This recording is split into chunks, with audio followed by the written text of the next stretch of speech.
परमात्मने नमः। ओम श्री सत्य गुरुदेवाय नमः। 13वें अध्याय के ये बता रहे 9वें श्लोक में कि पुत्र, स्त्री, घर और धनादि में आसक्ति का भाव और ममता का न होना तथा प्रिय अप्रिय की प्राप्ति में सदा ही चित्त का सम रहना, अर्थात मन के अनुकूल तथा प्रतिकूल के प्राप्त होने पर हर शोकादि विकारों का न होना। यही बता रहे सात्विक गुणों में आगे कि स्त्री, पुत्र, घर में, धन में आसक्ति का भाव। इंद्रियों के विषयों में यदि वैराग हो भी जाए तो कदाचित पुत्र, स्त्री, घर, शरीर आदि में आसक्ति रहती है। इस आसक्ति का प्रारंभ इसके प्रति कर्तव्य भावना से होता है। कहते जो हम कहते ना, हमारा बहुत ही कर्तव्य है। भगवान सारे कर्तव्य निभा रहा, लेकिन वो मौन है, न दिखाई पड़ता है, ना वो जो है कहीं पर कहने आता है। वो कर्तव्य उसका ही सब कोई, लेकिन ऐसे मान लेते हैं लोग। लेकिन है ये मोह ही हमारा, हम मोह में फंसे रहते, हमको इसके बिना चैन नहीं पड़ती है। अब उसी के कारण हम उसी में फंस जाते हैं कि हमको इसके बिना चैन नहीं पड़ती है, हमको ये सब अच्छा लगता है। तो इसी के कारण बता रहे कि इसकी शुरुआत कैसे होती है आसक्ति की, कि पहले हम कर्तव्य भावना से रखते हैं कि कर्तव्य है हमारा, हमको करना ही पड़ेगा और कौन करेगा। पहले तो कर्तव्य भावना रहती, फिर धीरे धीरे वो आसक्ति में बदल जाती। यदि वो भावना कर्तव्य तक ही सीमित रहे तब कोई हानि नहीं होती, परंतु इसके प्रति कर्तव्य करते करते इसमें संपर्क गहरा हो जाने के कारण धीरे धीरे इसमें आसक्ति जनित सुख का आभास होने लगता है। कहते देखो, फिर धीरे धीरे जब इसी में इंसान कर्तव्य में रमा रहेगा, लगा रहेगा, साथ साथ उठेगा, बैठेगा, देखेगा, भारेगा, तो दूसरा सामने वाला बड़ाई करेगा, तारीफ करेगा, फिर इसी में मन उसका फंस जाता है और धीरे धीरे वही आसक्ति हो जाती। फिर उसी सुख की आभास बना रहता कि हमको वही सुनना अच्छा लगता, वही हमको देखना अच्छा लगता, उसी के साथ हमको रहना अच्छा लगता। तो इसमें हमको आभास होने लगता कि हमको यहाँ से सुख मिलेगा, बड़ा हमारी वाहवाही होगी। लेकिन ये संसार का पहले ही नाम है दुखालय। यहाँ सुख की इच्छा ना करना। भगवान कहते हैं समुद्र में मीठे जल की तलाश ना करो, क्योंकि वो वहां पर खारा ही पानी मिलेगा। ऐसे ये दुखालय में सुख की इच्छा ना रखो। जहां तुमने सुख की इच्छा की वही दुखड़ा दुख तो है ही है, क्योंकि संसार में आना ही सबसे बड़ा दुख है। भगवान से बिछड़ जाना ही सबसे बड़ा दुख है, सबसे ज्यादा कष्टदायी है।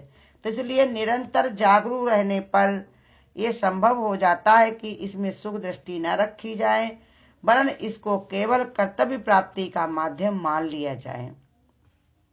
ये समझा जाए कि कर्तव्य को निष्काम भाव से पालन करने पर मुझे कर्म योग के सिद्धांत के द्वारा भगवान की प्राप्ति हो सकती है।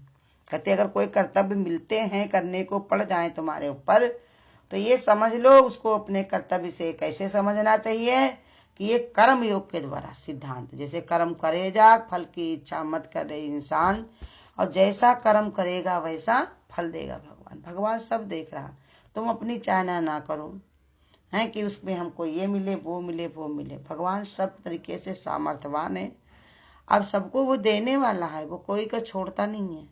तुम 1 पैसा दोगे वो 10 लाख देगा।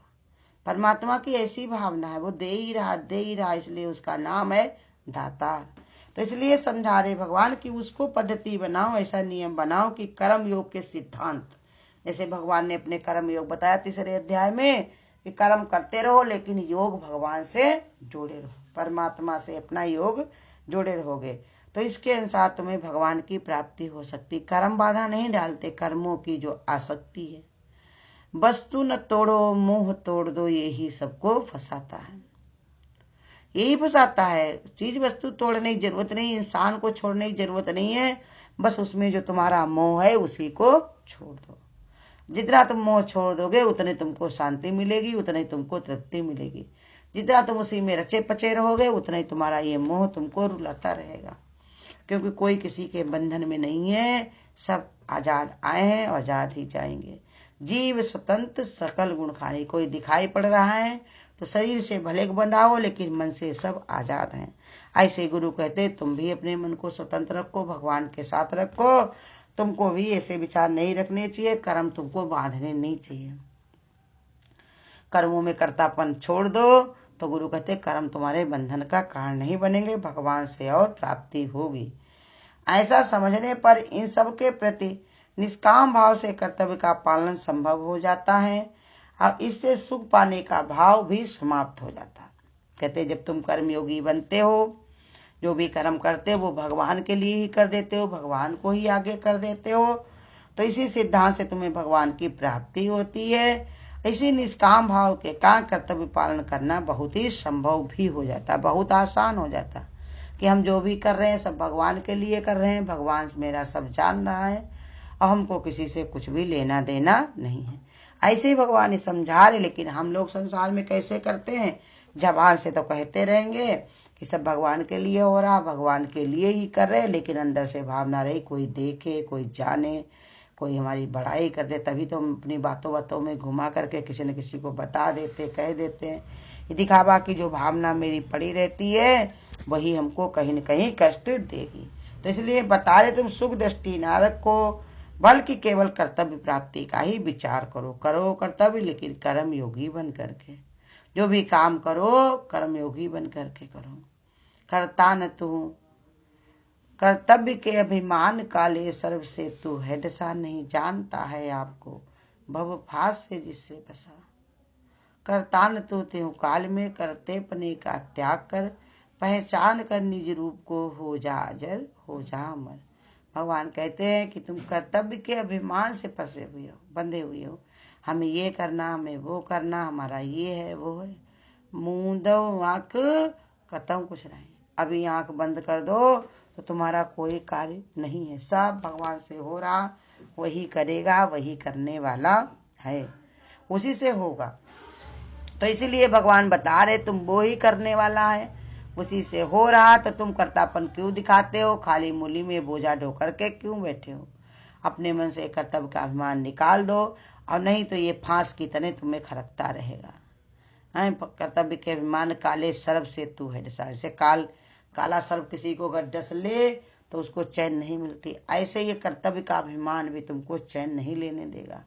आज भी नहीं, 84 लाख योनियों तक ये तुमको छुट्टी नहीं लेने देगा। ऐसा ये कर्तव्य का अभिमान है।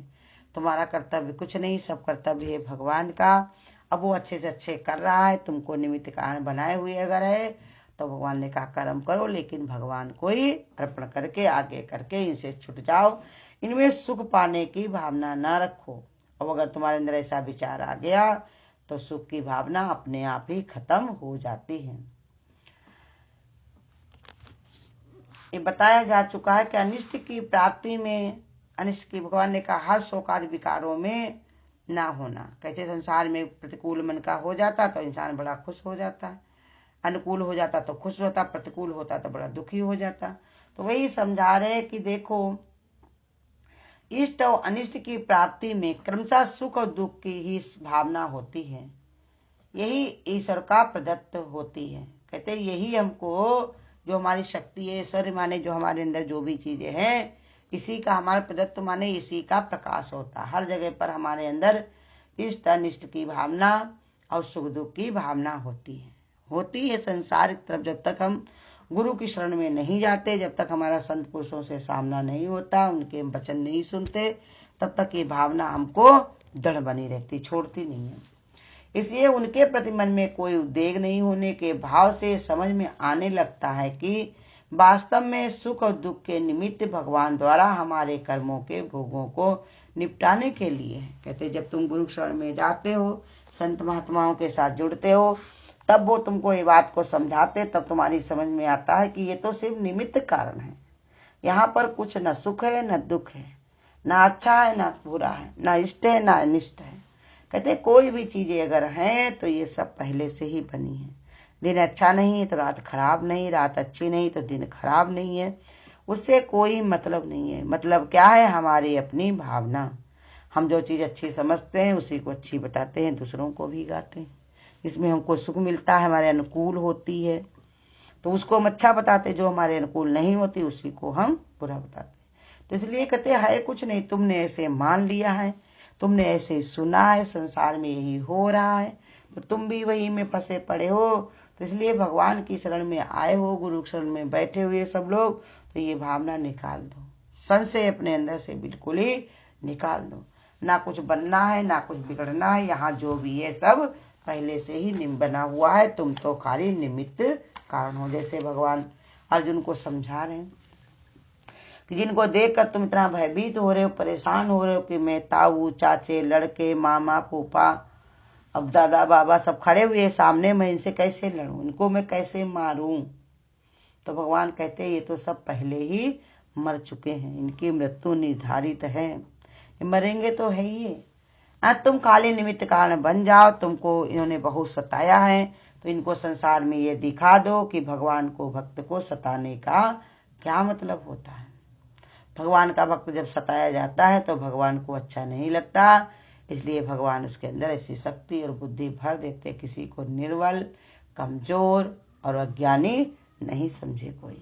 तो इसलिए बहुत परेशान हो रहे थे। तो कहा पहले ऐसे ही ये संसार में जो भी हो रहा है सब पहले से ही निश्चित है, एक घड़ी भी हिलती भगवान के अलावा कोई हिला नहीं सकता, एक पल भी कहीं पर भी तुम परमात्मा के बिना कोई कार्य कर नहीं सकते, रुक नहीं सकते हो।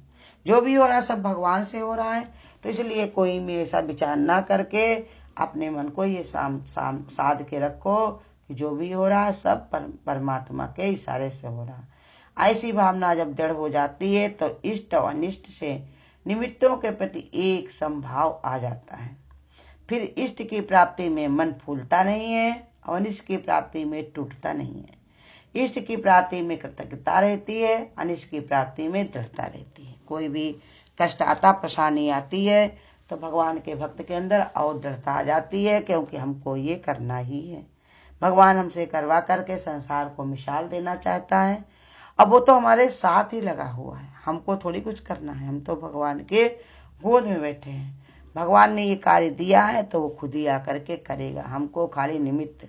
जैसे भगवान ने बताया, चक्कू को अगर कोई उठाए, चाहे मिर्चा काटे और चाहे उसे कोई सब्जियां काटे, कोई फल काटे, मिठाई काटे, उसका इससे मतलब नहीं होता है, वो तो चलाने वाला ही सब जानता है स्वाद के बारे में, अच्छाई और बुराई के बारे में। तो इसलिए समझा रहे भगवान कि तुम भी ऐसे ही मन में विचार बना लो कि कोई चीज पाकर के फूलना नहीं है और कोई चीज चली गई तो टूटना नहीं है। तुम्हारा था ही क्या, लेकर के तुम क्या आए थे, जो भी लिया सब यहीं से लिया और जो भी दिया सब यहीं पर दिया। तुम्हारा ना कुछ था, ना तुम लेकर के आए थे, ना लेकर के तुम जा पाओगे। तो इसलिए जो बना रहता है इसी में रमा रहता है हमेशा सत्संग भजन में, तो उसकी ऐसे विचार बन जाते। तो यही समझा रहे भगवान, कैसी ऐसी दृष्टि आ जाने पर वो हमेशा सुख की प्राप्ति में भगवान के योग कृतज्ञता कि हम भगवान इस लायक नहीं थे, लेकिन फिर भी भगवान तुमने ये सब कुछ हमको दिया। और कोई नुकसान हो जाए तो वो डरता रखता है कि भगवान जब तुम मेरे साथ में हो तो डरने की क्या बात है। कुंती तो देखो भगवान से दुखी मांगी, कहने लगी हमें भगवान दुख चाहिए। भगवान ने कहा दुनिया सुख मांगती, तुम दुख क्यों मांगती हो। तो कहने लगी हमको दुख जब रहता है तो हमेशा आप मेरे साथ में रहते हो, हमारा दुख पर ध्यान नहीं रहता बल्कि हमारा ध्यान तो आप पर रहता है। हमें आप चाहिए, हमारे दुख से कुछ लेना देना नहीं है। दुख में सुमिरन सब करे, सुख में करे न कोई, और जो सुख में सुमिरन करे तो दुख काहे को है। भगवान ने कहा दुख में करते हो सुमिरन, लेकिन भगवान से जुड़े रहते हो, दुख को रोया करते हो, लेकिन जो भगवान से जुड़े हुए हो उसको तुम भूल बैठे हो। तो इसलिए समझा रहे भगवान कि जो सुख को दुख, दुख को ही सुख मान लेता है, वही सच्चा भगवान का भगत है। अब वही भगवान की शरण में आया हुआ है। हरि ओम। अगर आपको आज की वीडियो अच्छी लगी हो तो वीडियो को लाइक और शेयर करना ना भूलें। आगे की वीडियोस देखने के लिए चैनल को सब्सक्राइब करें और नोटिफिकेशन